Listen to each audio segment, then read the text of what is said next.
2006 मसीह सारा विश्व में मार्च मासर द्वितीय गुरुवार को यह दिवस रूप में पालन कर कटक एससीबी बड़ मेडिकल नेफ्रोलोजी विभाग पक्षर यह दिवस पालन कर एससीबी भेषज विशेषज्ञ डाक्टर जयंत पंडा, यूरोलोजी विभाग मुख्य डाक्तर समीर स्वयं, प्रोफेसर संजय चौधरी और नेफ्रोलोजी विभाग डाक्तर अरुणा आचार्य प्रमुख एथे जोग देते।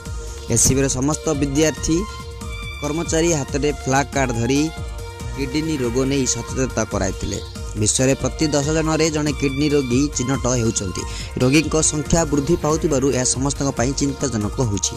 तेबे कटक एससीबी मेडिकल रे एही रोगर सफल मुकाबिला करा जाउछि। चिकित्सा सेवा संपूर्ण मागणा रे जोगाई दिया जाउछि। एही रोग मधुमेह, उच्च रक्तचाप रोगी खाद्य ग्रहण, पेन किलर सेवन, कम पानी पीवा फल यही रोग होता है। व्यापक सचेतनता ही रोग को रोकबार मूल उपाय बोली विशेषज्ञ मत देते। आज परिवर्तित परिस्थिति तथा जरूरी कालीन परिस्थिति रे किपरि किडनी रोगी निजको सुरक्षित और सुस्थ रखिपारे से नहीं चलित वर्ष वार्ता प्रदान कराई। आज दिन में अधिकरू अधिक संख्यार आकस्मिक मृत्युवरण करुवा व्यक्ति किडनी दान करंतु डाक्तर अपील करिसेंती। चलित वर्ष यह दिवस रे अनुचित रही सुस्थ किडनी समस्त जरूरी। प्रत्येक रोगी को प्रत्येक स्थान में उचित समय समान चिकित्सा सेवा जोगाई देवा बोली डाक्तर